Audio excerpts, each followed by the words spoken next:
গৌৰৱ গগৈৰ দেউতাকে কৰি যোৱা ভুল সিদ্ধান্ত এটাৰ বাবে মই গালি খাব লাগিব নেকি? যিটো কাম কংগ্ৰেছে বেয়া কৰি থৈ গৈছে তাৰ কাৰণে ক্ষমা কংগ্ৰেছে খুজিব নে মই খুজিম?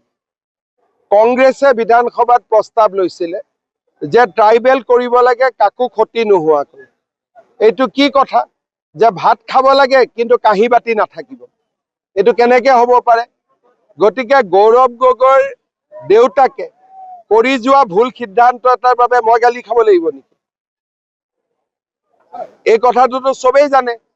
গতিকে সেইকাৰণে আমাক কোনেও বেয়া নাপায়, সকলোৱে জানে যে আমি সিনচিয়াৰলি এইবিলাক কাম কৰিব চেষ্টা কৰি আছো।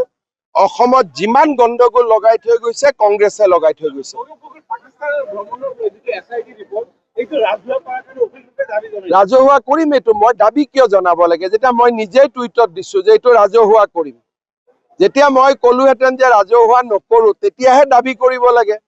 মই দেখোন প্ৰথম দিনাই টুইটত দিছো যে আমি ৰাজহুৱা কৰিম।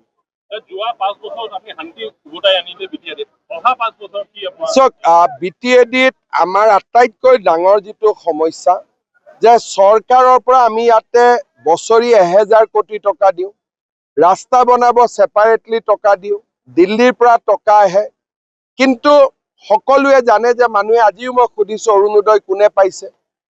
মানুহেতো মিছা কথা নকয়, সকলোৱে হাত উঠাইছে আমি পোৱা নাই।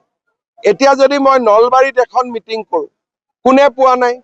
20% মানুহে হাত উঠাব নাই পোৱা, 80% মানুহে হাত উঠাব পাইছো। বিটিচিত কি হয়? 80% কয় নাই পোৱা, 20% কয় পাইছো। চৰকাৰী আঁচনি যাতে বিটিচি ৰাইজে পায়, বিটিচিত উন্নয়ন হয়, শিক্ষা ভাল হয়, স্বাস্থ্য ভাল হয়, এইবিলাক কাম আমি 5 বছৰ ভিতৰত কৰিম। অসমততো আমি বহুত কাম আগুৱাই দিলো। এতিয়া আমি বিটিচি খনত হাত দিব লাগে, বিটিচি খনকো আগুৱাই লৈ যাব লাগে।